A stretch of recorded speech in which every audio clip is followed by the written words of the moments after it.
Welcome, bounty hunters and Star Wars fans alike. It is all bets are off on Monday night on a regularly scheduled time and place. It is I, the Tuscan Toast, Jason, in Miami, Florida, and with me as always is my cousin Brian, the charismatic Carillion in San Antonio, Texas, home of the Spurs. Brian, For now. how's it go? Stop. Good evening, Tuscan Toast. Stop with that. First of all, don't What? ever. Don't for now. Don't no. What? Don't ever. They're never leaving San Antonio. Don't. You're sure about that? Why? Why do you want to start my Monday off like that? Oh my God, I had such a good week. I mean, nothing in life is guaranteed. So. All right. Well, okay. Fine. Whatever he says. But we are really happy to be here on our regularly scheduled date and time because there is some really, really, really big news that came out. And this show. Oh man, we have a lot to talk about. I know we're an hour. We may go over. I don't know how we're going to get it in an hour, to be honest. Well, we can go. Whoever's over an hour. listening, be prepared that we go over an hour. Whoever's listening, we can for the millions. For the millions around the globe that are listening. Prepare to go over an hour. Be prepared. Right, for the millions. The millions. Because Disney laid down the gauntlet. They did last week. They did. And you know, it wasn't just Disney, but as much as you and everyone else doesn't like her, Kathleen Kennedy laid down the gauntlet last week. She was present in full force for every announcement yesterday, and she laid down that she is here and she is ready to move on. Well, I really hope so because, you know, okay, without really getting too into it and then getting towards 30 minutes into the show and me getting really upset about things, like you do. Like I do. It's passion. Yeah. Hey, I have passion. That's just all it is, buddy. That's just all I got. Is that we tend to criticize, right? And when I say we, I talk about casual, normal fans, not someone that looks deeper into Star Wars and the lore and takes it for more than what we find as face value. I don't know if there's such a thing as a casual fan in Star Wars. There is. I mean, there is. I mean, you know, I don't go as deep into it as you because. Full disclosure, I didn't finish watching The Mandalorian. And do you think a hardcore fan would not finish watching The Mandalorian? Is anyone out there really surprised, those who have stuck with us this whole time, that he did not finish The Mandalorian last week? Oh my God. Is anyone surprised? Oh my. Is anyone surprised? You know what? Okay, this isn't like Clone Wars. I've been so good about it lately. I've been so good about it. You knew I was going to give you a hard time. You knew it. You knew it was going to happen. You know, I would expect nothing less from my own kin. So... I appreciate we are that. Cousins. Yes, I definitely. For those who might be watching us for the first time, for the tens of thousands that might be watching us for the first time, we're cousins. Yes, yes, we are cousins, and we are real cousins, aren't we? Not like by marriage, but we are real. Okay, cool. No, from a DNA perspective. Yeah, exactly. We share the similar DNA. Right. Yeah, it's just not that we're experts in that arena or whatever. No, we would have to talk to someone. We're not going to go Dr. Mindbender on anybody out there with this. No, we got to talk to someone a lot smarter about this. Did anybody get that, by the way? Probably not. But we got to talk to someone. Did you get it? I didn't get it. I didn't get it. Okay, I hope so. I mean, that was only like half our childhood. Crying out loud. I don't remember much of it. You don't remember the Serpentor story arc? I mean, who can't? It was when the show took a turn for the worse. That was just when we knew it wasn't gonna be the same anymore. Yeah. Okay. We'll take your word for it, buddy. I'm gonna have to because I don't remember what you're talking about. I have no idea what's going on in my life right now. But anyways, yeah. So really, what has happened besides the Cowboys not losing on Sunday the thing is, they did lose. Okay, they didn't lose the contest. No, but they lost. They didn't lose the contest. No, they didn't lose the game, but they lost. I don't understand what their mode of thinking is here right now. I mean, you need a. Should I go there? I'll just pull. No, go there. Yeah. I'll pull the Wapo from Three Amigos. You need a plethora of defensive help ¿Qué going es into next plétora? season. ¿Qué es plétora? And Yes. You do need can a you tell me plethora. what a plethora is? Yes. You definitely It's, I mean, need a they plethora. need they need safeties, they need corners, they need linebackers, they need A new head defensive coach tackles, they to need. sell the I mean, team. they need everything on the defensive side of the football. And besides free agency, what is one of the main avenues in getting talent? The draft. Yes. So you're 3-9, 4-9. and well, now you were 3-9 going into the Bengals game, Right. and now you're 4-9. Mm-hmm. I mean, let's face it, you're into first round sweepstakes right now. So why would you potentially want to take yourself out of the first 5 picks by just trying to win a division that is going to be ceremoniously knocked out of the wild card round anyway by whichever other division winner with far superior talent is going to go into that team's stadium and eviscerate them from the playoffs? I don't know, man. What's the point? There is no point. I mean, you should just tank the season. I mean, Tank seriously, the season and get your draft pick and get somebody. Yeah, just Get a shutdown corner that can shut down half the field. Get a linebacker that can go Lawrence Taylor and everybody. Go get a player, because there's nothing left from this season to salvage. I don't care if you're fighting for a playoff spot. It's just no. But you know what? Hopefully by this time next year, we're back in full swing. We can actually be back in stadiums again, because I will fly to Arlington and I will go to a game if it's that way again, because I miss it. You know, remember I used to live in Dallas. So I would go to games from time to time, and so I kind of miss that. I really do. But look, we're gonna get more into sports once my semester. I'm excited about this. When we start the second part of our brand, or whatever we're gonna call this, but we're gonna have the cheap seats, and we're gonna have, it's ever evolving, right? And we're gonna have a sports show. And we're going to kind of expand our range a little bit. Yeah, I'm excited for it too. It's going to be a completely a different way of our dozens of viewers to see us. So I am really excited. I'm excited to be a part of it. Yeah. Let's do it. And nobody knows where that is from. Ghostbusters 2, Bill Murray.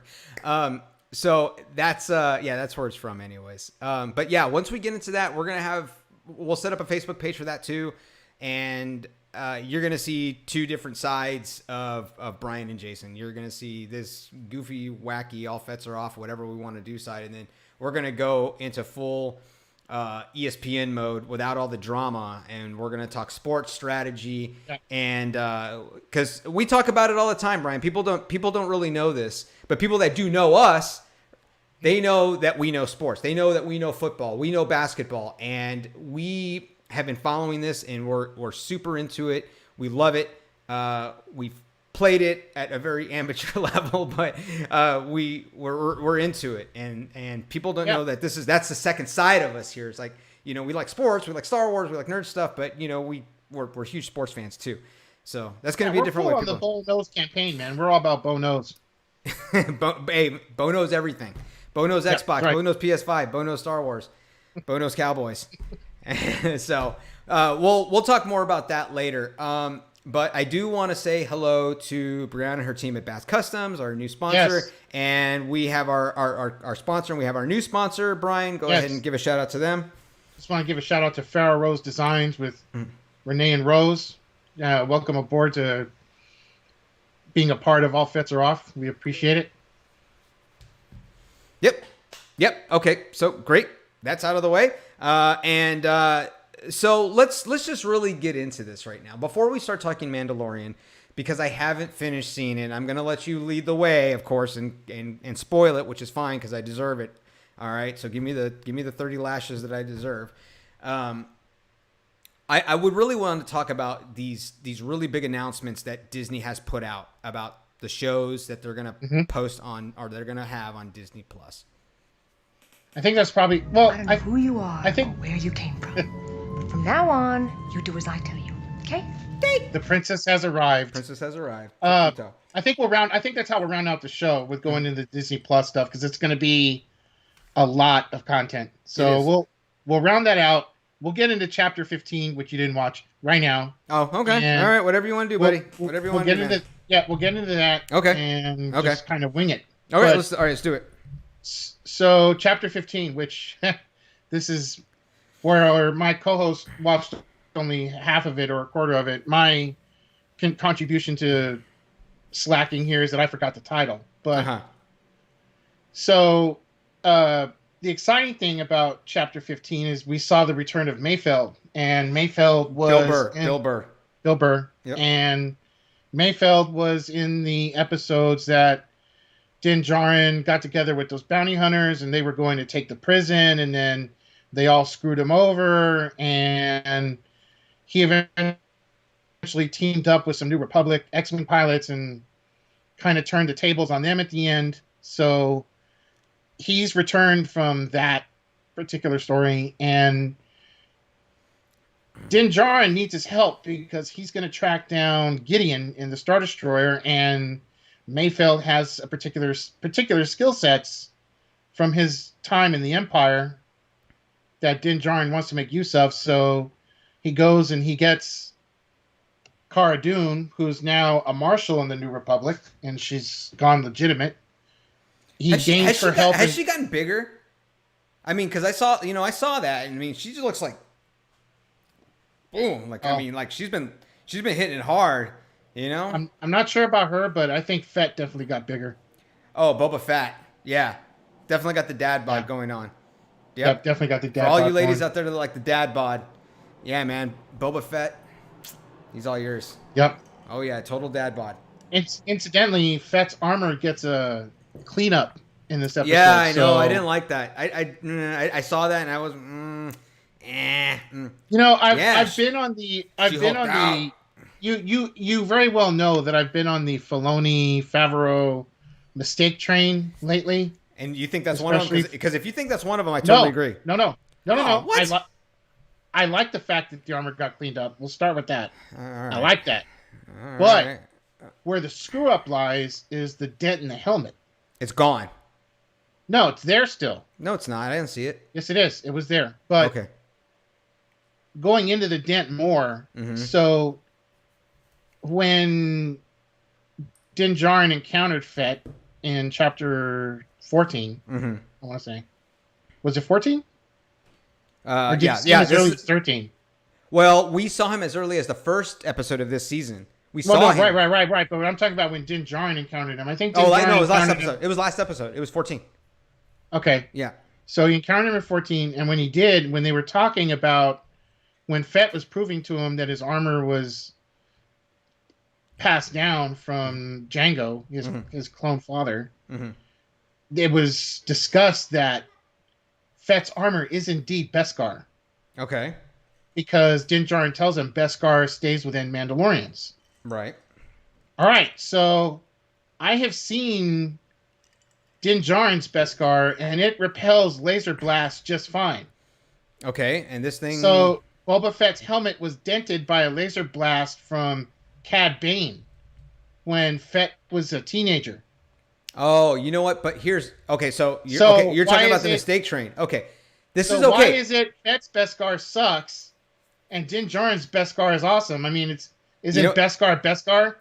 Right. But let's look at this from a scientific. No, I don't want to do that. Yes, we have to. No, I don't want to. No, but you're going to go into all kinds of. No, I'm not. I'm not going to talk about aerodynamics of a cow or lobster or Jeep. Okay, fine. I promise. If you don't do that, then fine. Okay, so let's consider. Break down the molecular makeup of Beskar. Go ahead. Okay, yeah, because I took physics, right? No, I got a degree in political science and business. Come on, man. You know, so, but look, let's kind of look at it from maybe like a Marvel Cinematic Universe perspective. How would you explain something like that? Easy, right? Either it could have been impure Beskar, or it could be Beskar mixed in with another element, right? What? Why are you laughing? Stop. I'm serious. This is how you would explain it, right? Because there's a difference between pure gold and gold plating. Am I right? Am I right? Yeah, I am. Don't be a dick about this, Brian. I'm telling you, stop. I'm telling you. This is possible, and I would really hope somebody. You feel like Lando reaching for Han in Return of the Jedi, just can't quite get there. Well, because Han can't see. That's why. Yeah. Anyways, I think that's how you explain it. Okay. I think that's okay. Or you can be dissatisfied and just say, hey, you know what, Filoni, Favreau, you screwed up, buddy. You can say that if you want. Go ahead. But, all right. Anyways, carry on with your analysis of Chapter 15, please. So, now he's gaining the help of Cara Dune to go and get Mayfeld's help so that they can find a way to track Gideon's destroyer. Okay. And in doing all this, you get to see like the prison field that Mayfeld gets sentenced to and the work he's doing, and that was kind of fascinating. I mean, you saw a bunch of old rusty TIE fighter parts, and you saw a couple of walkers that were makeshifted into working machines to kind of just go through rubble and things. And it was a fascinating scene. It was, but you know what I like about this is that when the droid comes up and it's a version of K2. Right. It was completely a version of K2SO. They just changed the torso. Right. But what I really like about it is that he goes up to Bill Burr. And then, like classic Bill Burr, right? You can't just ask him a question. You just can't say something to Bill Burr and he'd be like, yeah, okay. No, he's like, what? I'm busy. Are you kidding me? You're on a prison colony. You're on a penal colony and you're doing God knows what. You really don't want to be disturbed from the work that you're doing, the forced labor that you're doing. You're really annoyed by that? Okay, I'm sorry. I couldn't believe that. But I could believe that it was Bill Burr because that's totally him. I mean, you could be making him do the most menial job and he would hate every second of it. And even if you came up to him like, hey, Bill, you're done. You don't have to do this anymore. I'm almost done. Are you kidding me? He would get pissed off like that. That's totally Bill Burr. That's great. But it's just kind of weird. Why are you looking at me like that? All right. Anyways, so carry on. So they eventually acquire Mayfeld's help, and Mayfeld directs them to a planet that has a refinery that's refining a highly explosive material, which it seems to me that the Imperial Remnant was refining this what they were going to use as Starkiller Base. So this okay. This is early on the substance that they were going to use to, that was going to require Starkiller Base to be powered by the sun and all that. I mean, this was very powerful stuff that they were mining and refining. And we see Din Djarin and we see them along with Fennec get down there, and they go with Fennec, Boba, the whole group goes, and they're gonna, Mayfeld wants to get to this place because he knows that they have Imperial terminals there that he can interface with in order to get the coordinates for Gideon's destroyer. So they encounter all kinds of problems, of course, because it wouldn't be a episode of The Mandalorian without difficulty. And they encounter pirates, and they encounter multiple interruptions from these pilots and trying to get to the. You need some sort of struggle and conflict. Yes, I understand. Right. What they do is they disguise themselves as a couple of troopers in order to take one of the transports that has this stuff on it. And I wonder when that was done before. They're getting down there. Now they fight through all the pilots. Pirates, not pilots. Pirates. Yeah. They get they get through all these groups of just, I mean, there's several skiffs of them that they fight through, and when they eventually get to the base, they're treated as heroes. The the remaining stormtroopers and shore troopers that are there are saluting them and clapping them on their way in. It's kind of comical, just because it's just annoying Din Djarin to the hilt. And I mean, Mayfeld wants no part of it because he hates the Empire now. So it was just sort of comical to see them getting a hero's welcome. But I don't know if people remember, but early on, as we were leading up to season 2 of The Mandalorian, we talked on our show about Pedro Pascal, Favreau, and Filoni not getting along very well. Because Pascal wanted more FaceTime. Right. And we discover in this episode, and I mean, again, no disrespect to Filoni and Favreau, but we discover in this episode that Pascal got his way and pretty much pushed them around. So I'll get to that in a minute. But when they break into the base, Mayfield sees an Imperial officer that he used to serve with. So he doesn't want to get into the terminal anymore. And he tells Din Djarin, we got to abort. Got to get out of here. This isn't worth it to us. And Din Djarin's like, no, got to see it through now. I'm not going to. He's obviously now emotionally invested with Grogu now. It's not just a quest for him anymore. Emotional involvement with Grogu. Well, this is what I've noticed is that after everything that happened in season 1, everybody that Din Djarin and Grogu has encountered has developed some sort of like a small bond, but a bond nonetheless. So now we're kind of seeing I won't see the culmination of it, but I mean we're seeing the emotional tie-in, right? Hey, they have his kid, right? Because that's what's her face? She-Hulk? What's her name? What's her name? Tell me, what's her name again? Cara Dune. Yeah, there you go. Cara Dune. Told Bill Burr, hey, he's got his kid. Yeah, well, whatever. He's Bill Burr to me. I just can't see him as a character. I see him as a comedian, right? Okay. So, and then, so she says, he has his kid. And then he's like, oh, okay. It's like, it's different, right? Everything is different. And it's kind of nice to see that in a Star Wars movie because it's not something we've really encountered. We haven't encountered really.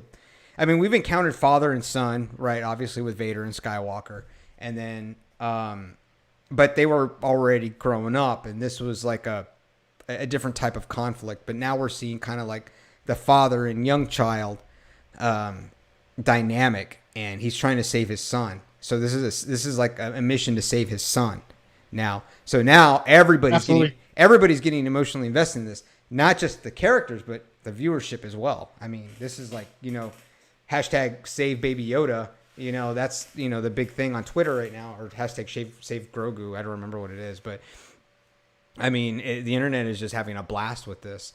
So this is good. This is good on a narrative, emotional level. And I like it. I really do. Anyways, carry on. You got it going. So you realize your text tone is coming through. I know. That's by design. You know what it is, right?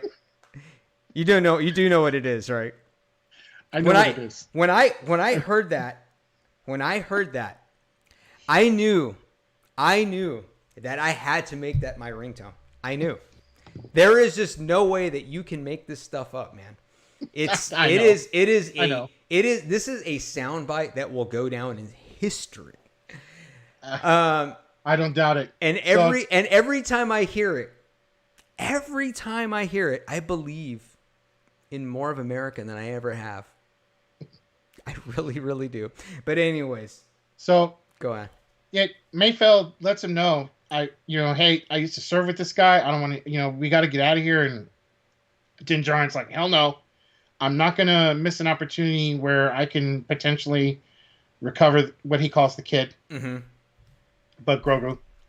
And so he tells him, well, he's going to go to the terminal. And Mayfeld reminds him that's not really an option because the terminal requires a face scan.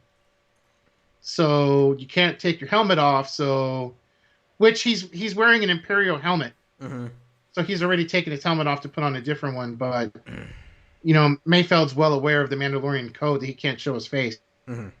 So he's just, it doesn't work. But Din Djarin nonetheless goes in there and he makes a play for the terminal. He walks right by the Imperial officers that are sitting there, and he goes to the terminal, and then he attempts the terminal with the helmet on, just gives it a shot. And of course it doesn't work out. So here's the big moment where you're thinking, well, he got his way, and he takes off his helmet, and just like back in season 1, you had Pascal right there with the Din Djarin character without a helmet. And then what I find, this is where I find a lot of interesting things in the episode start to happen.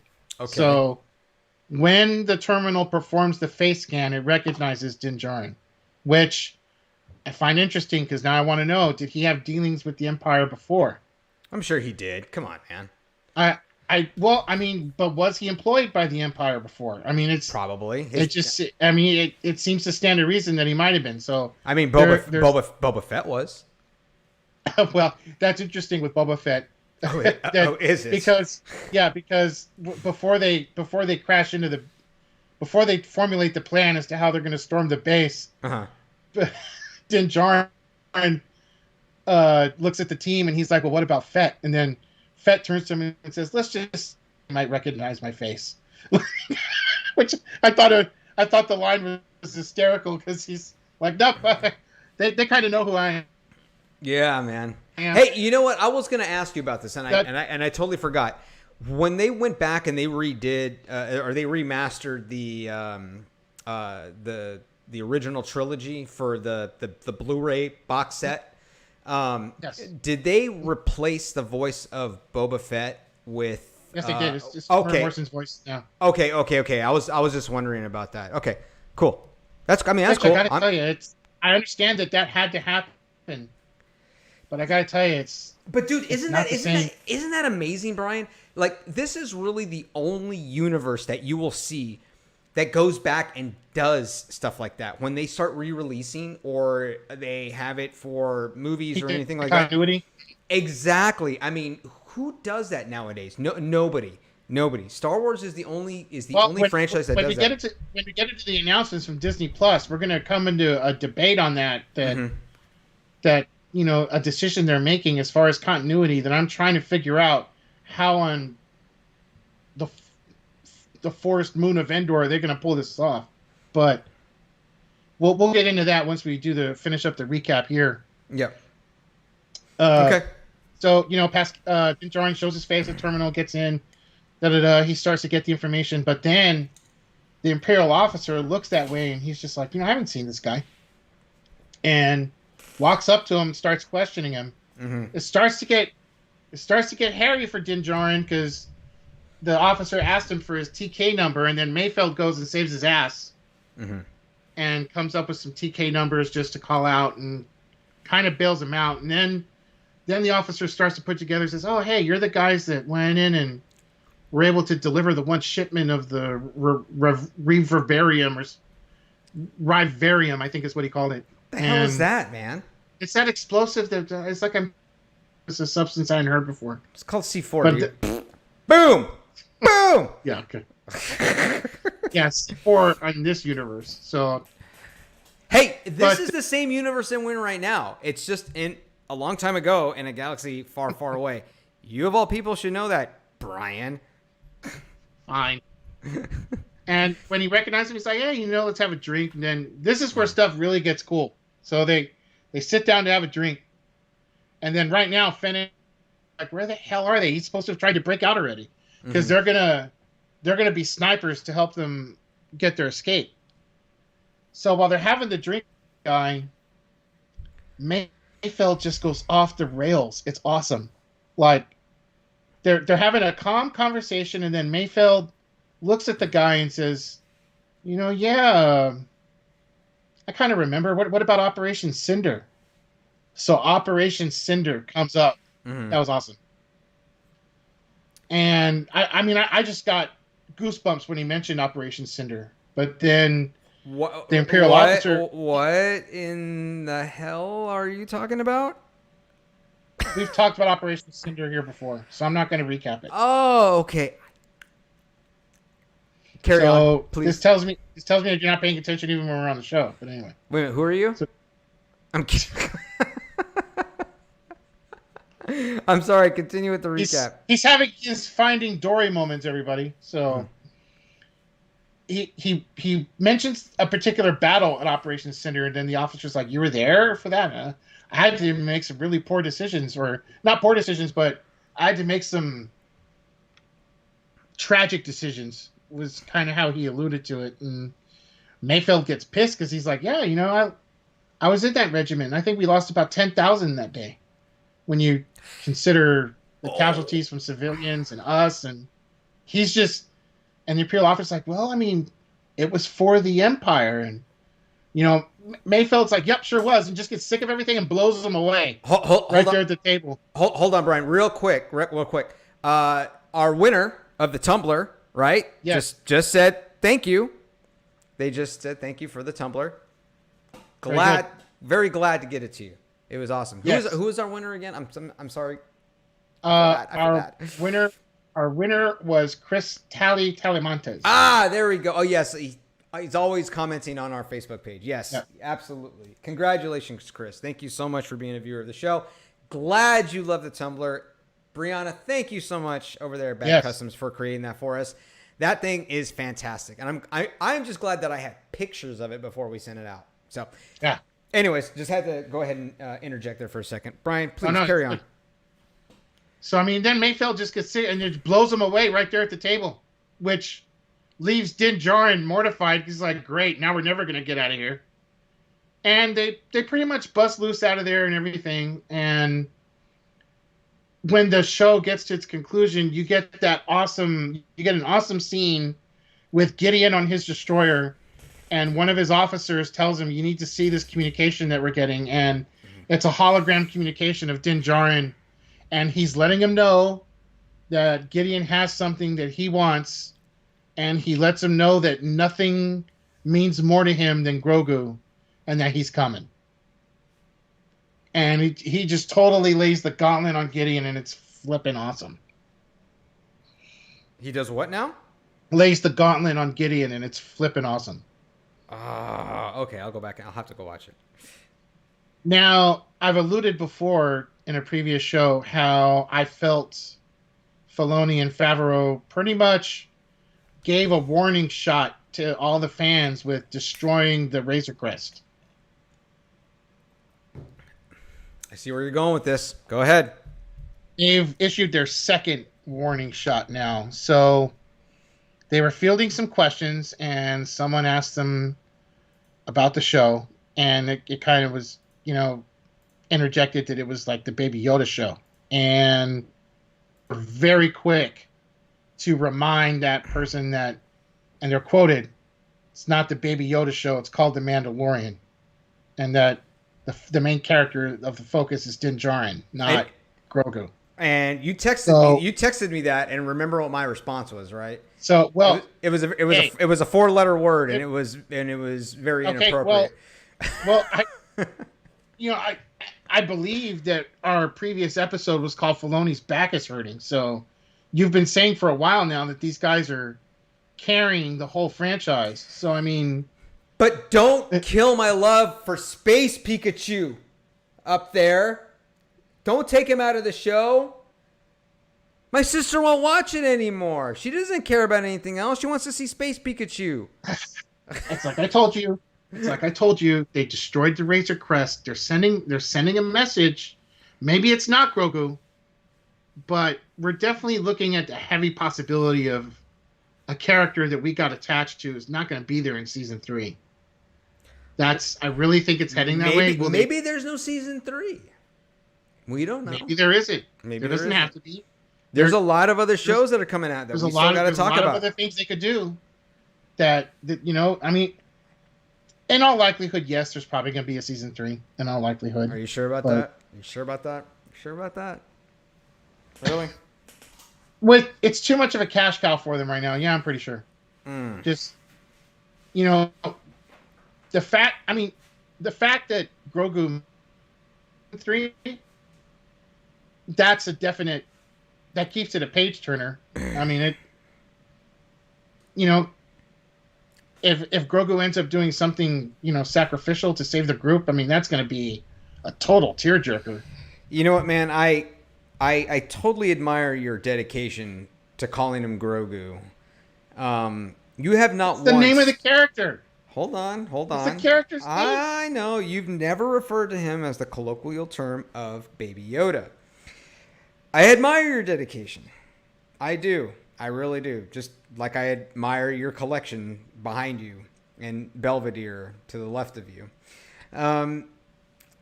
But I can't see him die. I can't do that. I can't see it. I can't see it happening. I mean, it's not that I'm saying I can't. I'm not saying like I can't foresee it happening. What I'm saying is I can't physically watch that. It will traumatize me, right? It will traumatize me in ways that I've never been traumatized before. All right? And I'm already a hurting man. I can't deal with that. I just can't deal with the death of Baby Yoda in my life right now, Brian. Pulling off the fake cry very long. I just can't. I know. I'm trying to show some sort of emotion. People say I don't do that enough. Whatever. But I just don't think I can deal with that in my life at this point right now. I got too much going on, Brian. There's too much going on right here. I need Space Pikachu. I need him right now. I need to know he's safe. Well, we're gonna find out in a couple days. So, yeah, we're gonna. This is the last episode, right? I'm pretty much of the position that I know beyond shadow of doubt that the dam is open for them to pretty much shock us in any way they want. Mm-hmm. Because Filoni has done it so many times before. I mean, yeah. Filoni has off characters without any sense of reservation whatsoever. And so this is like Game of Thrones, but for Star Wars. Is that what we're saying? No, I wouldn't put it to that level just yet. Only because he doesn't do it season after season. He kind of built it up for a bit. Okay. But I mean, like Rebels, it took to the season before the final season I'm trying to think if it was the final season that he had the passing of Kanan, but what do you mean he's dead? Kanan? Yeah. Kanan's dead. Oh. Okay. Oh, you've been watching Rebels lately or what? Yeah, I've been trying to catch up. I really am. I just really am. Huh. I mean, it's okay. I'll just keep going. Kanan dies. Hera has a son. Mm-hmm. The son is Force sensitive, so. Okay. All right. Sabine, Hera, and Ahsoka all go looking for Ezra. And we just don't know where he's at right now. Correct. Okay, gotcha. Ezra throws himself through a wormhole with Thrawn. You know what? I think I saw that scene.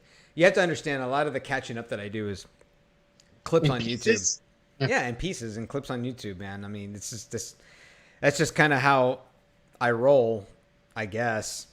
What do I do with my day? That's a great question. Not really sure. God, I get so lost in stuff, man. Ugh, God. Anyways, why did I go back to school? So that brings us to this week. We are now gonna chapter 16, which will be the final show. Yep. For the season. Yep, this is it. I'm fully expecting a show that could be between 55 minutes. They've got a lot that they've got to pack in. I wouldn't even be surprised if it goes an hour and 20. Mm-hmm. And I don't think it's going to be a movie. An hour and 20 is not a movie. An hour and a half is a movie, dude. I said 20, not an hour and a half. That's 10 minutes, man. Who cares, man? It's 10 minutes. Anyways, carry on. It could go an hour and 20. It could go. I think it could. Okay. Well, we'll see. I'm going to catch up on this one. Maybe tomorrow. But maybe tomorrow. I'll catch up on that, and then I will be caught up by our next show on Monday. We'll do a full wrap up and analysis of this second season of Mandalorian. You know, it's so funny, man. It just seems like yesterday that we spent the whole summer speculating, talking, trying to figure out what we're going to talk about on this show, since there was nothing going on really because of COVID. And here we are with just a ton of information, just tons to talk about that we can't fit it all into just our 1 hour show.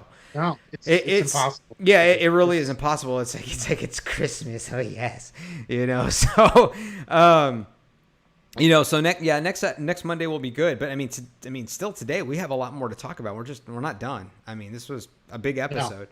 No. I'll finish watching. But Disney has made some really huge big announcements. It was ridiculous last week. I could not keep up. I couldn't keep up. It was insane. Yeah, and there's Absolutely still insane. and there's still information trickling in. And I want everybody to know out there, right? Since we now have a greater reach, right? And then more people are going to watch this later, is that I predicted a Bad Batch show. Millions. You did. I predicted a Bad Batch show. Yes, you did. After the first episode of them showing up in Rebels. You did. You called it. You absolutely called it. I called it. I saw it happening because we were talking about the potential of Disney Plus, right? It hadn't even been launched yet, and we were talking about the potential of it. And everything that I have discussed and talked about is coming to fruition because we're seeing different they are spin-offs, they're considered spin-offs, but they're really not. They're continuations of the Star Wars story, right? From different perspectives, right? It's just not like, okay, this character is something that we may be able to just go and do something funny with or do something cool with. No, they have a little bit of a backstory, and now we're getting to explore it, which is going to be great. And of course, everyone is looking forward to Obi-Wan Kenobi. It's not just Star Wars Obi-Wan, it's titled Obi-Wan Kenobi. And we all know who's coming back for it, Hayden Christensen. And while you've touched on that, I want to give a shout out to one of our watchers, Nigel, and something Nigel brought up that ties into what you're saying. Mm-hmm.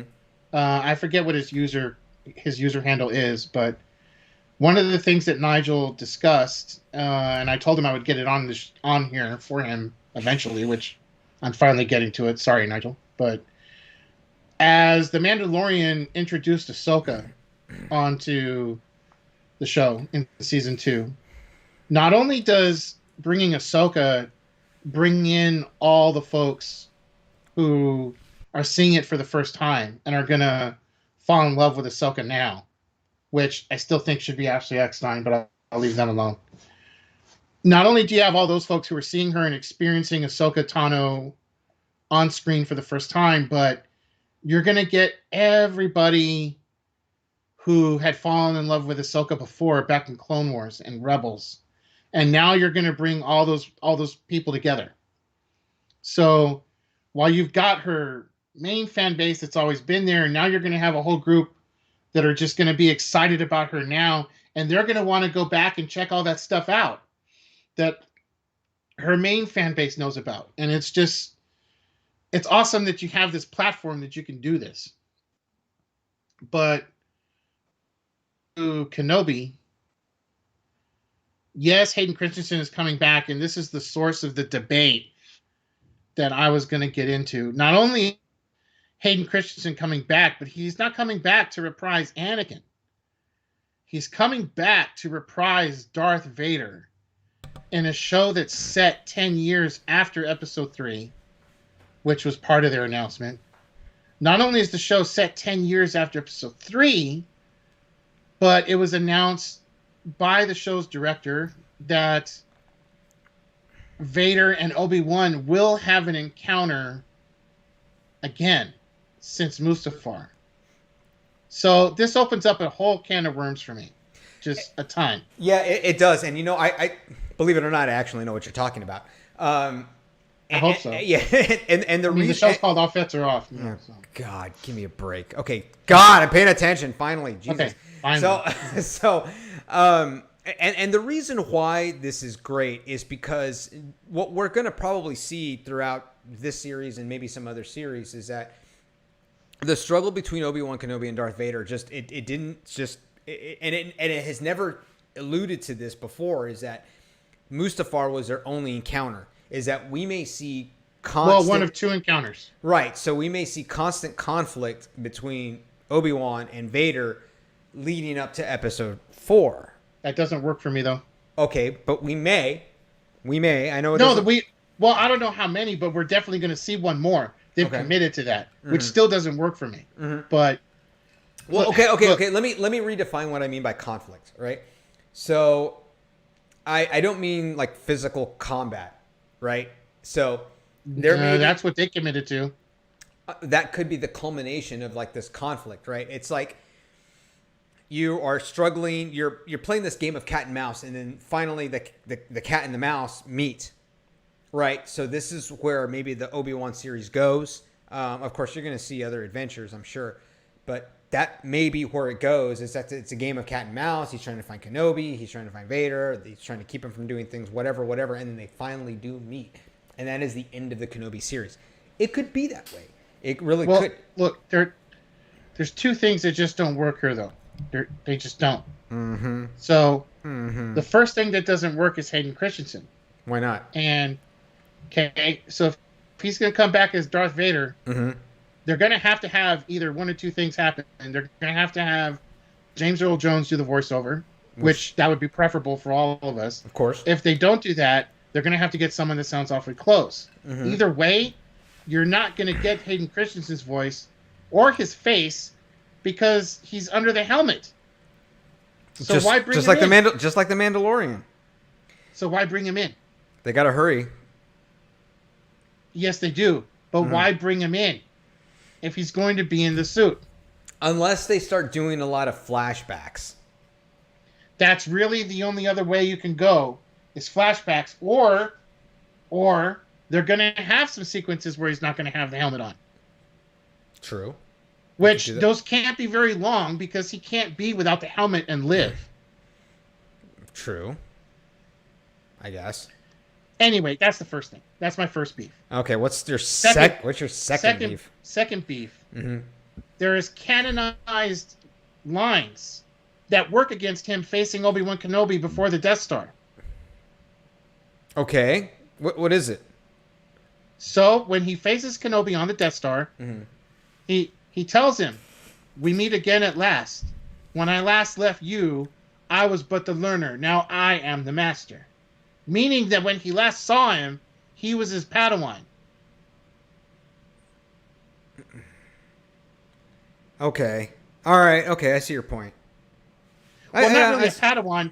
They became more than. I mean, Anakin had well moved beyond Padawan by episode 3, but still referring to him, telling him that he was his teacher. Right. Which he did serve as a mentor during episode 3, even though Anakin had moved well past Padawan status. Obi-Wan was clearly still his mentor and teacher. And that's how Vader alludes to him during the duel on the Death Star that he last saw him. So it makes it almost impossible for Kenobi to encounter him one more time in the suit before the Death Star. It doesn't make sense. And you're going to try and make sense of it. And I don't care that you're going to try and make sense of it. No, I'm not. No. I'm not trying to make sense of it now. I've got you on this one because there's just no way to do it. No, I think you kind of do because I'm still trying to process it. And I think you have a good point. I think you have a really good point. They would really have to do some sort of finagling. They're really going to have to work at spinning this because, man, and there's no ways to figure out how Obi-Wan didn't recognize R2-D2 and all that stuff. I mean, I think he all did. that's I think he. explainable. I think he did because he looked at him, but he didn't look at him like what the hell is this thing? He looked at him and he kind of gave him like a little little smirk, you know? Right, but then he says, I don't ever remember owning a droid. Well, he never owned R2D2. But he never owned. That's right. He never owned 3PO or R2D2. He never owned it. He never owned it. But they've been able to explain little stuff like that away. But this is big, though. This is not small. I mean, this is pretty huge. Mm-hmm. So they're really going to have to come up with something good to spin this. I'm gonna wait to see what that is. I'm pretty middle 2021, early 2022. So we're gonna find out, and I'm curious. But so I mean, it's still exciting. That's why you have SAG writers. More so than me trying to dissect this, we should be excited that Vader is back. Yeah, quit being a little baby about it, man. Vader's going to be back. It's going to be Vader in the suit. Maybe we finally get some Order 66 thrashing that we've been waiting for. Right, and I have been saying this for a long time since Rogue One came out, is that we have always heard about the brutality and the viciousness and the ferocity of Darth Vader, but we never saw it. We never actually saw it. And then we only got 2 minutes of it in Rogue One. But that 2 minutes was awesome. Oh, that 2 minutes was glorious. Oh, my God. He ripped everybody's head off. It was awesome. It was beautiful. I mean, okay. So if we can get 2 more minutes of that for 10 shows, sign me up. Yeah. I'm all about it because you finally just get to see it. You get to see how vicious he can be. Truly, and how powerful he is. You've seen this in like Rebels, but that's all computer generated crap that I wish they would just get rid of. But this is real. Like this is, it's a real life thing. I'm sorry, man. You know how I feel about this computer generated stuff. I hate it. I think it's a lazy way of doing animation. I think it's crap. But and now that you have Rosario Dawson as Ahsoka, it doesn't mean that Ahsoka cannot pop up and encounter Obi-Wan on a few things. Oh, absolutely, absolutely. All that's in. You've got Alan Eidenreich still out. He's still out there with a contract with Disney. Who? Even though Alan Eidenreich, who played Solo. Oh, that guy. Gotcha. His contract's still out there. What about Childish Gambino? His contract's still out there. Oh, all right. So there's a lot you could do since they're not making another Solo movie. There's a lot you could do with some of those characters from Solo going into the Kenobi movie. I mean, Kenobi series. Yeah, there's stuff you can do there. So it's going to be cool as that comes to fruition. Now, going into your Bad Batch euphoria, that was just because I'm right and I'm super into myself. You know what? Bring up an image of that. You need to bring up an image of that because that of what the Bad Batch thingy. Yeah, just go into Google and ask for Bad Batch series, Disney Plus. It should bring up the logo. I like the logo. All right. They had a trailer that was just off the chain, and there it is. What? Well, no, that's not. Okay, there we go. Sorry. I don't know what you have a deadline for. I don't know. Yeah, but I have an ad blocker, so screw them. There's the logo. Awesome. The trailer was just amazing. So what it's looking like, the direction is going to be, which I would expect. The tone of the trailer pretty much kind of shows that the Bad Batch looks like they're going to just go against the grain as the 501st Legion starts to transition themselves into their roles as stormtroopers for the Empire. Yep. It's looking like the Bad Batch is going to go against that grain, which makes sense because the Bad Batch, because they were clone defects, so they were not chipped. Not only were they not chipped, but they weren't exactly excited working with the Republic back in the Clone Wars episodes. They did it for the money. They take whatever job is good. Mm-hmm. So exciting to see how, I don't want to use the word rebel, but they're definitely not.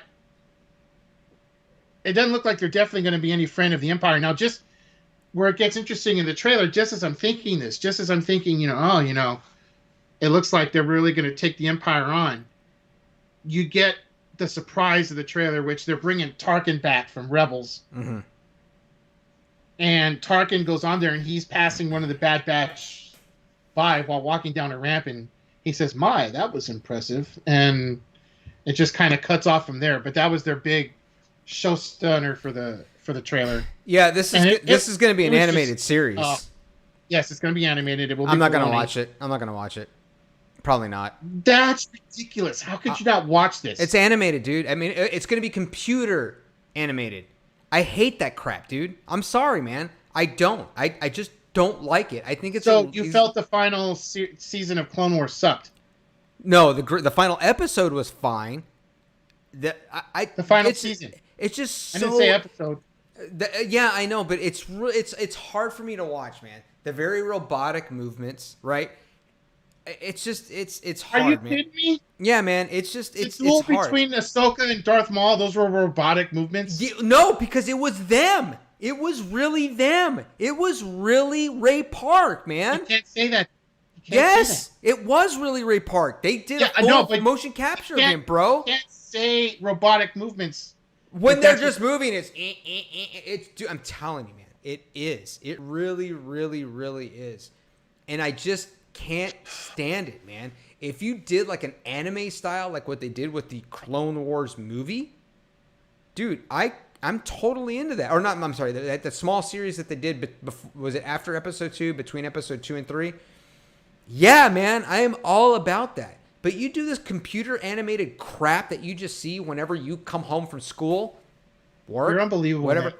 No, I'm not unbelievable. I'm telling you, I think it's a lazy way of animation. Yeah, let's do a computer generated thing because anybody can do it. It's super easy, you know. Anybody can do it. Yeah, because they're doing it and they're doing it a lot. Okay. I can't get into it. I can't get into it. Since anybody can do it. Yeah. For next Monday show. Yeah. You need to come up with a pilot episode for the Bad Batch. What? You mean like a script? Like a script? No. You need to animate it. Since anybody can do it. Anybody who's an animator can do it, Brian. I can't do it, but I mean, you it's said like, anybody. But this is okay. So okay. So this is why. This is really why This is why I see it. This is why I say it this way, Brian.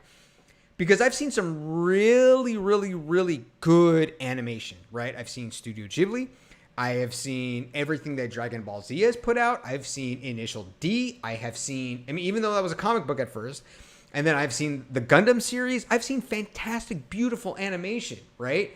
And then I watch this computer animated horse crap, and it just turns me completely off because I see nothing that impresses me. I cannot possibly allow these insults to continue. You cannot refer to Filoni's animation as horse crap ever again. Okay, his story. The story. I remember. I've said nothing about the story. No. I said his animation. I've said nothing about the story. The story is fantastic. I didn't say the story. I said you cannot. But I think the animation. Nothing impresses me. Nothing. It's been done. It's all over the place. Do something different for Christ's sake, man. Be original. Do something. George Lucas set out to do something that has never been done before with Episode 4, which wasn't even Episode 4 back then. It was just Star Wars. He set out to do something that has never been done. Carry on that legacy. God, please do it because you're the only ones that can. You have the resources. Do it. God, don't do this computer animated stuff that you see like on Paw Patrol or whatever the hell it is out there on Disney Paw Channel. Patrol? Yeah, man. It's the same thing. You are not. It you is are the not. same thing. You are not. It is you the are exact not same gonna compare thing. Yes. Clone Wars Rebels and Bad Batch to Paw Patrol. I You are not. I am gonna do that. No, you're Animation's not the gonna same. do that on the show. The only difference is that there's a little more higher contrast in Paw Patrol. That's about it. I'm begging them to do better, Brian. That's all I'm doing. I'm begging them to do better. I'm begging them to fulfill the potential. That's all it is. Because have you heard me criticize anything about the cinematography of Mandalorian? No. Because it is nothing short of perfection and beauty. Because they are doing things that George Lucas would have done. They really are. They're revolutionizing the way that this is done. that cinematography is done. Remember we were talking about the technology and the dome and everything? That's fantastic. Why are we doing this with animation? Why are we letting this happen? And why are we just like, oh, cool, yeah, it's going to be a great series, blah, blah, blah. Okay, cool, it's going to be great for my, I don't know, 7-year-old. No, we're doing this with the animation because it has a huge following all the way back To what? The Clone Wars film. To what? Windows 2000? The Clone Wars film. The Clone Wars film that started the Clone Wars. Mm-hmm. It's got a huge following to that point. And everyone's loved the stuff except for you, apparently. Everyone's loved the animation that's come. The animation. But what's breathtaking about it? Stories, I want to know. I want to know what is so breathtaking about the animation. What is so great about it that has not been done a million times before? If you take it to the next level, cool. I got it. Fantastic, amazing. But I have not seen anything that blows my mind visually about what they do in Rebels and Clone Wars. I just haven't, and that's why it's so hard for me to get into it. It just is, because I just haven't seen anything breathtaking. I want my breath taken away, Brian. I'm done with mediocrity. I'm done with mediocrity in my life. I want something to take my breath away. I want something to just drain everything that I know about animation and storytelling, and I want it to just blow my mind completely, and I expect nothing less from Star Wars. And excuse me, Brian, excuse me for expecting that from this universe that I love, that we love. I got 4 words for you. Okay, I got 4 letters for you. I bet you do. I got 4 words for you. Mm-hmm. Because the way you're acting right now totally points to it. Okay, go for it. Besides narcissism. Smoking a pancake. I'm not acting like Goldfinger. Yeah, right? You are. Or Goldmember. You're not. I'm not acting like Goldmember. You're not. No, you're not acting like Goldmember. Uh-huh. You're acting like Austin from that scene. Smoking a pancake? No. Bong and a blitz? No. Pipe and a crepe? No. Well, there's just no pleasing you. There is no pleasing me. Yeah, you got that There right. isn't any pleasing me. This is who they should be listening to. Yeah, this is great. Cool. I'm glad you're doing it. I'm glad that they are expanding their scope, demonstrating range, giving people what they want. You know what? But this is You know what? What? I bet that Bad Batch gets better ratings than Kenobi. What? No. This is where I stop you, and this is where you are wrong. I don't care if you're. I don't care if you're older than me, Brian. I don't care. This is where you are wrong. You are absolutely wrong. There's no way that Bad Batch has more viewership than Obi-Wan Kenobi. I bet money on it. Nope. Bad Batch is going to get all the 501st Trooper guilds out there talking about it. Mm-mm. Oh man. No. Well, I bet it pulls down more than Kenobi does. No, there's no way. Okay, you have Darth Vader and Hayden Christensen, right? Coming back to play a fantastic role, a real role that we all fell in love with, even though he's evil and whatever, who cares, right? And Ewan McGregor as the greatest Obi-Wan Kenobi next to Sir Allen Guinness, God rest his soul. You think that this show, that this crap, right, that they're going to use as computer-generated animation is going to get better or more viewership than Obi-Wan Kenobi? Brian, you're out of your mind. Okay. You're I've been out of my mind before, so that's fine. Right, but I'm out of my mind all the time. You have to remember that. All right, well, clinically certified. We've gone at length now about the Bad Batch. There's a lot of other announcements they made that we need to get to. There is, and you know what, Brian? I got to tell you, if people don't like this and love the dynamic and the arguments we have, I don't know what else to do. I mean, I don't do this for the sake of viewership. This is really how I feel. But this, I mean, just the stuff that we argue about, it's fantastic, man. There's just nothing I can. There's nothing I can do to. It's impossible. It's an impossible task. It is. I am an impossible man. At what did she? I am a difficult man. That's what Ray said to Poe Dameron. You know what you are? You're difficult. You're a difficult man. Yes. Yes, I am. And I take great pride in that. Thank you very much. So let's move on, since we've been talking about this way too long. What's the other thing you're excited about? The next thing bro? I want to get into, and this was like immensely exciting for me, Okay. was what they are calling, and this is going to be a feature film. This is not going to be a series. Okay. Rogue Squadron. Yes. So if you can go to images and look up actually look up Rogue Squadron Disney Plus announcement. That's what, because if you just look up Rogue Squadron, we're going to get the game. Video games. Yeah. And there's, So you know why this Rogue Squadron really excites me, right? don't even get me started. Yeah, but this is why I think your reason and my reason is just a tad bit different.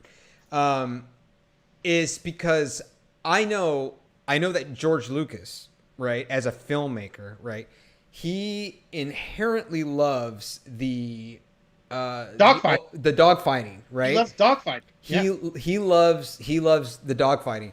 And we have talked about Red Tails before, and we have implored our dozens of viewers to go out there and see Red Tails if they haven't, because it is so well done. Cinematically, it's so well done. The story wasn't great.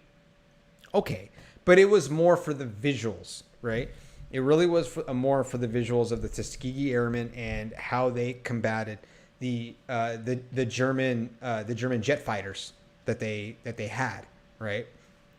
I can see that this is going to be something maybe just a little similar, right? As far as like we're looking at the spirit of it. Yes, Sputnik Cobra. George Lucas did do Red Tails. Yes. Hey, Sputnik Cobra. Yes. Thanks for checking us out. Sputnik Cobra. Thanks for checking us out, man. Yes, I love your stuff, man. I really do. I love your stuff. The thing with Rogue Squadron that was particularly exciting.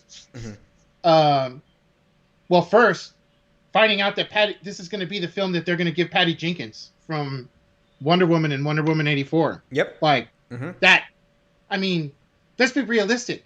She's the one thing right now that's keeping Warner Brothers afloat. So to have her like hop over and come over to the dark side with Disney, this is great. But they did this announcement with a really great teaser trailer for it, using Patty Jenkins, and the teaser trailer was.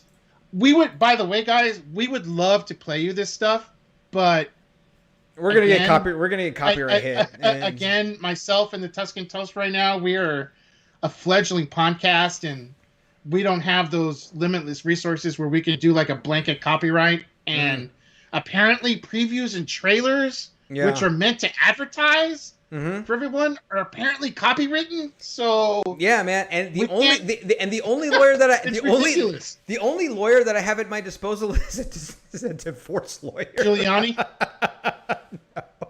Is it Giuliani? If I had him as a divorce lawyer, oh my god, I would have been penniless.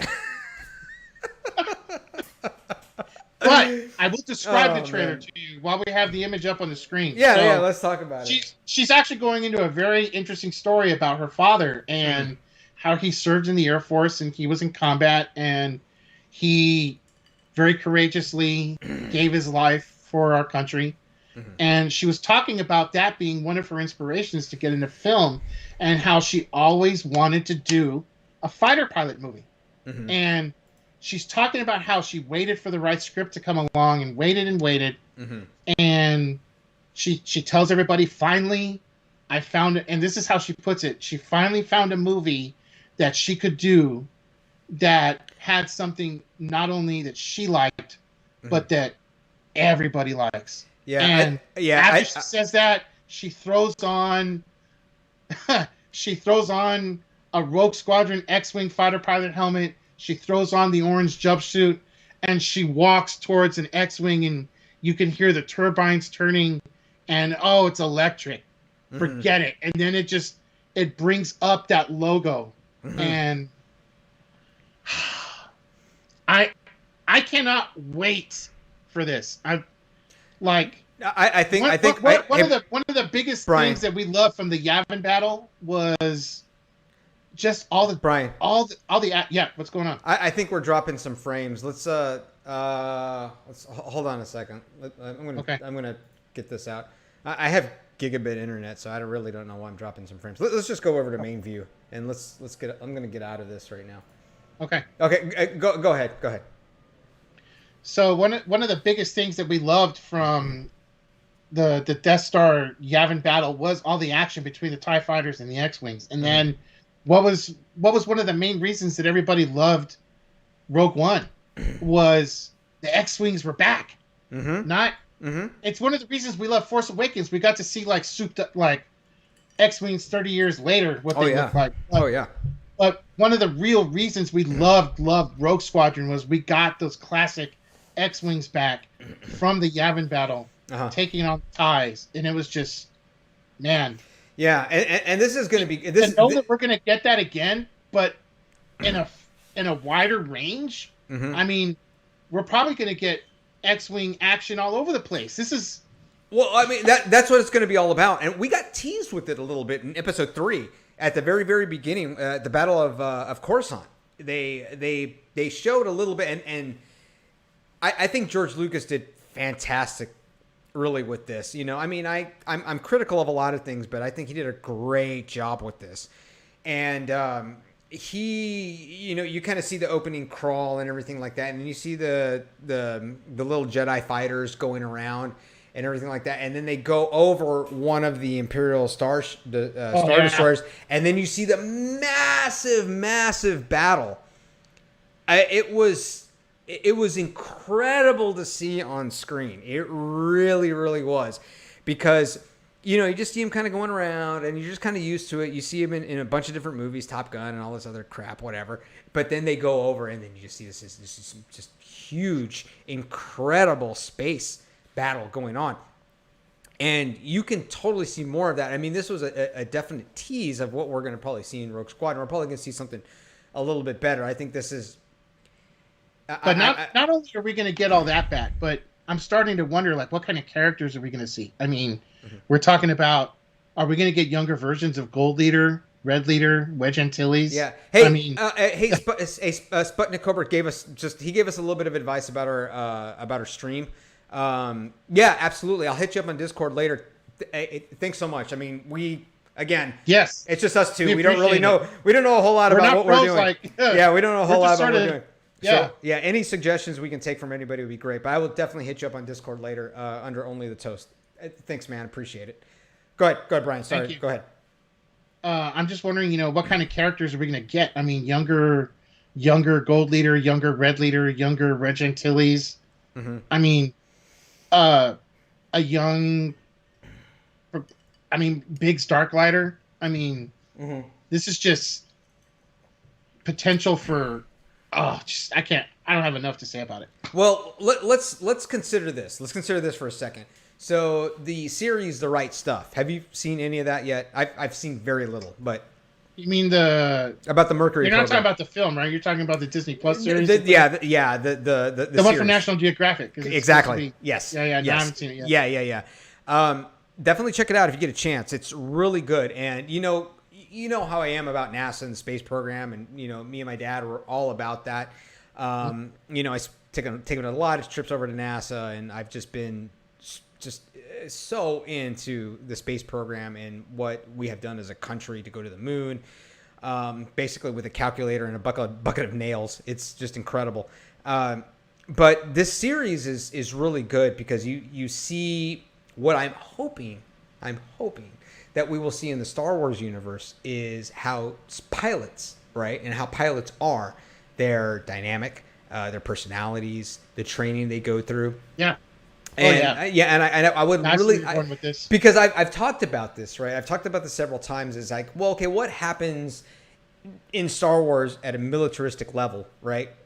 What happens with their troops? What happens with morale? Being in the Marine Corps, I understand certain parts of our subculture, and in Star Wars there has to be something like that too. You start exploring things like that. And with a series like Rogue Squadron, I think that's the most appropriate here because there's not a whole lot of land battles. Everything it's called Star Wars. You go into the stars and you have a war basically, this would be the most appropriate, and this would be great. This would be great to see. It'd be so fun to watch. I guarantee it. I don't put it past Disney to bring in some military advisors and some Air Force, Oh yeah, for sure. Air Force, Marine Corps, Navy, Air Wing pilots to come in and to kind of talk about, well, this is the kind of crap that we do and we pull, and this is the type of training we are. These are the personalities that we have and that we've dealt with and things like that. It's just great stuff. I've never been part of the Air Wing. I've been infantry and doing staff work my entire Marine Corps career. But I've hung around some Air Wing guys, and it's not all Top Gun, but actually I really don't know. I don't know. I don't think I've been around them long enough, but it still would be fun to watch. From a military perspective, it would be really fun to watch. And I'm sure that hopefully, if it is the Empire that's going to be the antagonist in the film, hopefully, we would get to see some of the Imperial Navy like that. Yep. Just also their pilots and their surroundings. Mm-hmm. I can't wait for this thing to hit. I think it's going to be great, man. I think it is. I'm super excited. I know you are. Just seeing kind of like this bomb of content that we're going to get, it gives us just a lot of stuff to not just talk about, but get really excited about. I don't think that you and I could have done a podcast like this in the late 80s, right? Early 90s. Because there's just difficult. It would have been difficult because there's all you would have had was 4, 5, and 6 to talk about. That's it, and then over and over. It's speculation. It's comic books. It's it's regular novelizations. It's really hard. And Sputnik Cobra, just made a very good point. The Disney Universe, they are going to explode. Actually, we've been doing this podcast for a little over a year now. And they're absolutely going to own 2021. Yeah, they're going to own it. Star Wars. The other streaming services should be very nervous right now. Yeah, they really, really should, and that's okay. The competition is great from a business perspective. Competition is fantastic. It's great. But that being said, you're going to need a little bit more than Cobra Kai and Stranger Things. Nudge, nudge. Yeah, exactly. Not that I don't love Cobra Kai. No, me either. But you're going to need a little more. Yeah, you're going to need just a little bit more. But a little bit. I think that with the environment that we're in with COVID, as unfortunate as it is, with 300,000 people dead, and my heart goes out to every single one of them and their families. It has definitely changed how we entertain ourselves here in the world. And no question. Now everyone is kind of staying home, and there was speculation and there was projections of how the streaming market would go, and now it's booming. It's booming. Heavily booming now. It's heavily booming, and we can fully expect for us to not necessarily stay in this environment for a long period of time, but I think that a great number of Americans are still going to be skeptical about going out into large crowds, going to movies for a while to come. Yeah. For a while to come, just because of what we've all gone through and what we're going through all together. So it's better to stay safe, and I think Disney is doing a very good job of trying to bring a little joy into all of our lives right now, especially with Mandalorian. And you just can't do something and put it out there. You want to do something of quality, and we're not going to see things until about next year or even the year after, or even the year after that, 2023. So that's great, and that's okay, and that's fine. But now we just have more options. We have a lot more options to entertain ourselves and to have more content for All Fetts Are Off. Which will go on as long as I have an internet connection and as long as I have a cousin. So this is great stuff, man. I am super excited. I am so happy that Disney came out with this information right before the end of the calendar year. It's a small, great Christmas present for us to be happy about, look forward to, and speculate. Just do all the cool stuff that we do on this show, man. Yep. So. Absolutely, Sputnik Cobra. Star Wars fans are going to have a great time. It's going to be it is going to be. I can't think of a better time to be a Star Wars fan, and if you're not one yet, to become a Star Wars fan. Mm-hmm. And I mean, if you thought Disney was done with just those three, Bad Batch, Rogue Squadron, and Kenobi, no, they weren't done. No, They had to let you know that they're coming out with Andor, as in Cassian Andor. yes, I know you're big on that. You're big on that. Oh man! And you know, I want to bring up another small topic that I know you get a little annoyed with, but I think you understand and you can appreciate my passion for this. Is that I can't imagine any time at all that you annoy me even once. I can't. I mean, I'm practically insulted that you think I'm annoyed. Like, you know what? One of think these, one of these days, man, I'm gonna post on our All Fets Are Off page on our Facebook page the text messages you and I go through. Man. We talk so much crap to each other. You can't do that. It's incredible. If you do that, they're never going to let us do a podcast again if you do that. Yeah, kids won't be able to watch it because No, they're going to be like, "Oh my can't god, do what that. is wrong with these two guys? They're a bunch of can't jerks, do that. man." Are you crazy? But I wanted to talk a little bit about how something like this opens the door for another great universe that I love and appreciate, and I know you don't nearly as much, but you understand, and you're a casual fan is the Star Trek. Star Trek. I'm gonna bring up Star Trek. Star Trek. Yeah, I'm gonna bring up Star Trek.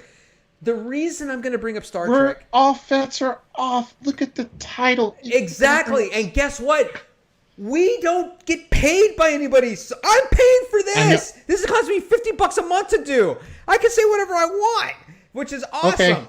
So, Brian, I'm gonna just bring this up real quick, and I think that some people, maybe one person, will very much appreciate this. Is that this really opens up the door for what you can do with a Star Trek universe, right? Mm-hmm. Now, we actually discussed this, and don't deny it, right? Is that we thought, or you said, can you deny that the USS Enterprise was a part of the Star Wars series? Do you believe that the USS Enterprise was a character? And I said, absolutely. The Enterprise was the quintessential character, was the main character of the Star Trek universe. So we were talking about the Razor Crest, right? Mm-hmm. We talked about this, and we talked about it last week. I won't get too much into it. So the USS Enterprise, right, as a ship, as a vessel, right, is not so much the actual technology. It's not the ship. It's not what actually gets people from one point to another, right? It is the characters, the people, the officers, the enlisted. Star Trek doesn't really talk much about enlisted, that are there that make it the character. So true. Yeah. What they did with the Star Trek reboot was great, and I loved it. I loved seeing all the characters younger in an alternate universe, what could have been, what couldn't have been. Khan, although I thought they could have casted it better. But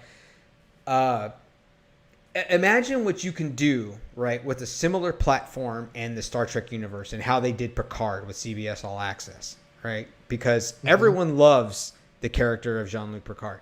Everyone loves Patrick Stewart as an actor. Everybody loves him. I mean, you can't go online and see him and Ian McKellen, right? And without them getting just all sorts of love from all of the nerd and fandom out here, right? You can't see it. So imagine what you could do with that and that bold and immersive universe. You can do this exact same thing. It doesn't have the lore of Star Wars. It doesn't have the fantasy of Star Wars. It has more of the plausible future of humanity and mankind.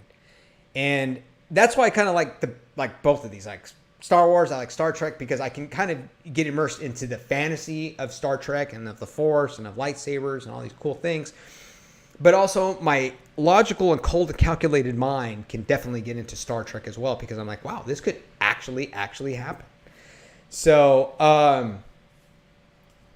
that's why I love both series, right? And I think I love them equally, right? It's like, I guess, having two kids, right? You just can't pick a favorite. I don't know. I don't have kids, but I mean, from what I told, you can't pick a favorite. I don't know.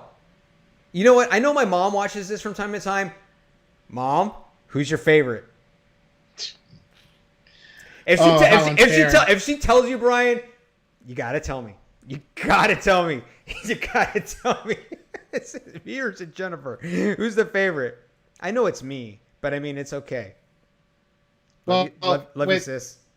I mean, with Andor coming, yeah, I think there's a lot of great things to expect with that. I mean, they also gave a teaser for that as well, and the teaser mainly consisted of all the behind the scenes stuff they're doing, and you got to see the set locations, you got to see the creatures that are going to be coming into the show, and they've definitely spared no effort. It is going to be a full cinematic experience like Kenobi's going to be, and if people remember what Cassian said in Rogue One, how all the rebels had done something that they regretted in order to move forward the movement of the rebellion. They've stolen, they've assassinated people, they've compromised their morals in one fashion or another. And he talked about that regret. All that stuff is going to come to fruition in the show. We're going to see him do those things. Well, because what is it that it's going to expand on the character, right? Because I mean, what is it that any anti-hero wants, right? They want redemption. Yes, absolutely. Yes. You know, and I think that can speak. I think they can speak for a lot of people. You know, and that's what I think. That's what these kind of characters do, and that's why they resonate so well with their fan base. Is that, I mean, everybody at one point or another is looking for redemption for past sins, and you look at these characters and you can humanize them, and it's not just X-wings and fighters and war, but it's personal sacrifice, and it's ultimately redemption. And that's what the first 3 Star Wars movies was all about. It was the redemption of Darth Vader. And George Lucas talks about the first 6 movies. All 6 right. movies. Well, all 6 movies were about the redemption. George Lucas often referred to it as his movie. Right. And movies. Right. The movie, and as the tragedy of Darth Vader. And I don't find it to be a tragedy, because I think in everyone's life, you know, we start off with a certain feeling, a heart, a belief in the good, and that you can add to that, and you can be a contributor to the good in the world. And then things start happening to you, and you start meeting people, and things start changing and skewing your perspective on those things. And then it turns you, and it turns you into something that maybe you didn't expect to. And then at the end of it, later on, you find that redemption, something that you didn't really think that you would have, or that you even deserved, and it came to you, just like it did Darth Vader. And I think that's why this particular character can really, I think he really speaks to me, and I see a lot of what happened with him in me, except I didn't kill kids.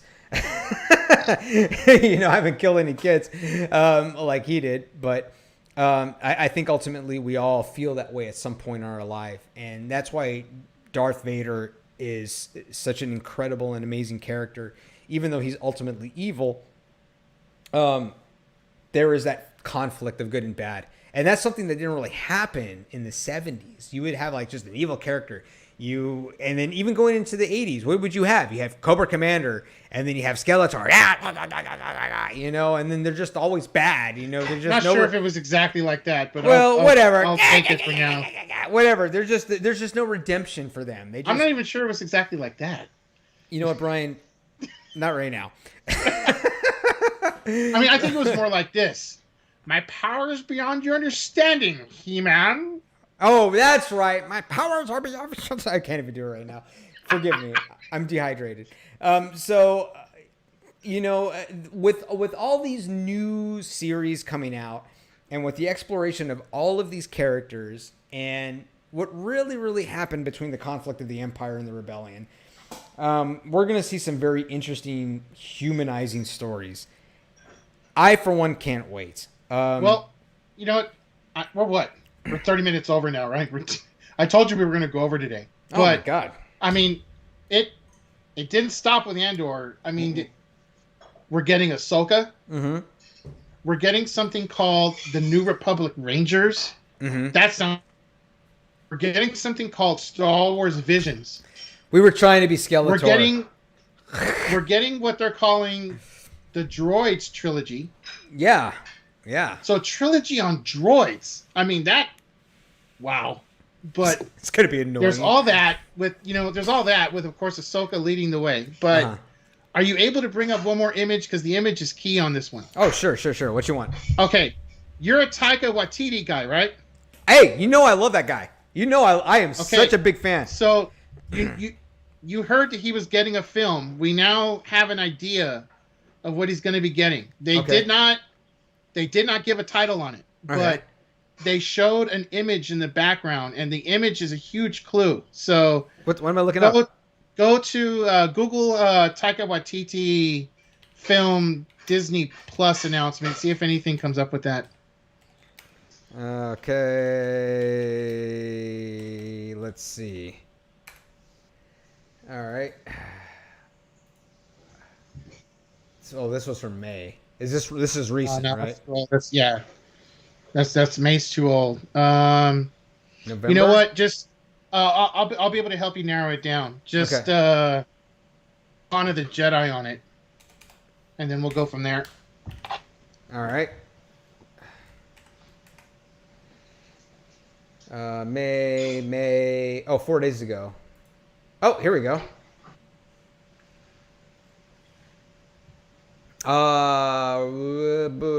They didn't give the image we're looking for, but I don't know. I don't know what it is. I really don't know. I'll just summarize it. But yeah, go for it. That back and this is where you're just gonna go ape crazy all over the place, because I know that you love it when they. I know you love it. Just cherry pick from the expanded universe. Oh, you know I do. You know it. As Kathleen Kennedy was making the announcement for the Taika Waititi film, they brought up an image that had a giant obelisk behind her, and that same obelisk was on the cover of the Dawn of the Jedi stories. And once everyone saw the obelisk, they're pretty sure that they're going to go the route of Dawn of the Jedi. So, man, we've got all this stuff coming. I mean, I think we're safe to round out and close after all this stuff. But, I mean, it's unreal. In addition to all this Star Wars stuff we just gave you, they showed trailers for Falcon and the Winter Soldier from Marvel. They showed the new WandaVision trailer. They showed the What If trailer for Marvel, which they're going to bring in Marvel zombies. Yeah, you know, here's what I'm going to do. Instead of showing this stuff on our show, I'm going to put the links to the trailer just underneath the YouTube that we post on there, because man, they're getting really anal about everything that I'm posting. It's like I'm Donald Trump and I'm tweeting. They don't want me to put anything on there. How a trailer is a violation of. I could understand if we went out and said, "Oh, let's go play all 2 hours of the movie." I can understand how that's a problem. No, I get it, except I'm not monetizing. How is a trailer how is a trailer that you've put out for everybody to see so that you can advertise what's coming? It's a trailer. Yeah, they copyright hit me. I'm like, dude, I'm not monetizing. So, I mean, whatever. I mean, it's fine. It's cool. Whatever. Yeah. I got it. I mean, it's your stuff. You can do whatever you want with it. If you don't want me to show it, I won't show it. I haven't asked for permission, so it's totally my fault. I take full responsibility. But I'll put the links to it so these people can go in there and they can check it out. For all the dozens of viewers that we have out there, I got it. I will totally do that. Millions. What are you, dozens? Millions. Yeah, so we'll go ahead and we'll do that. And apparently Jennifer's the favorite sibling. I don't know who wrote that. Oh, well, there it is. I don't know who wrote that. There you have it. Question answered. I don't know who wrote that. We're wondering. I mean, Oh man, if I didn't buy her already all of her Christmas stuff on her Amazon wish list.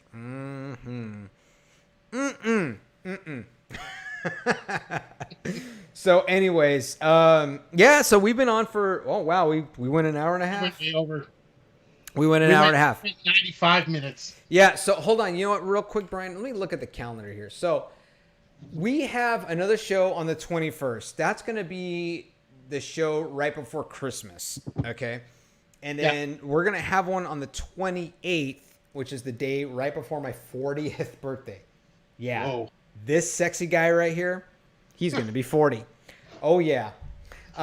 So we're going to have a big show next week because we're going to be talking about the last episode of The Mandalorian. Yes. For this season, and we'll have to do a season recap, and then the 28th is going to be our first show without a new Mandalorian. So we'll find something, and that's going to be our last show of 2020. That's actually going to be our last show because the next one will be on the 4th of January. So we're going to figure out something cool to do for everybody out there on the 28th. We're going to make it a big show. It's going to be my birthday show. It's going to be the New Year's show. I don't know. We're going to do all sorts of cool stuff, but why not? So I don't know if I told you, Brian, but this is big news. My dad is coming here for Christmas. He's coming to Miami. Excellent. He's coming to Miami. Yeah. Outstanding. Yep. He is going to be here in Miami. So we're going to have the good doctor here, over here, and we're going to show him a good time in Miami for Christmas, and we'll take a bunch of pictures. We'll post it on the page. I think we got to do that a little bit more, Brian. You and I. We need to kind of just post more on our All Fets Are Off so they know a little bit more about the Tuscan Toast and the Charismatic Carillion and what we do. I know I post on my own page a lot because it's very self-serving, and I rarely have a shirt on because I'm super into myself. But we'll do a little bit more from that. But we're going to do our very best here to make this holiday season coming up with the shows that we have left, the 2 shows, a little more festive, a little more holiday-like, and not so normal and plain and stuff like that. But hey, man, I'm excited. This is a great show, Brian. Hey, I was super excited about everything that came out on Disney Plus. I am sorry that I did not complete The Mandalorian. I'm sorry I kind of let you do the whole thing by yourself. But I will be better. I will be a better cousin for you, and I will go in there and I will watch it. And this last one, I will definitely be ready and 100% geared up for. So, you got anything else, Brian? You want to say anything else to the All Fets Are Off universe out there? Just everybody continue to stay wear mask, and may the Force be with you. May the Force be with you. You see what I'm doing, Brian? Yeah. Man. Yeah. May the Force be with you guys. Yeesh. Yeah. Everybody be safe. Hey, vaccine's out, so there's something. Yeah. It's on the way. It's something, but continue to wear your mask until people are safe. Okay, Brian. So we'll talk during the week. We'll see what's going on. We'll definitely talk this weekend so we can prepare for Monday's show. We hope everybody checks us out. Hey, Sputnik Cobra, thank you so much for checking us out. Yes, thank you. Tex Utah, thank you for checking us out. I don't know if that was Jennifer who was watching the show saying that she's the favorite sibling. But everybody out there, thank you so much for watching us. This is just 2 cousins trying to keep in touch, having a good time. And that's it, man. Glad you're enjoying it. All right, Brian. Hey, have a good night, buddy. All right, we're going to yub nub out of here. Yub nub!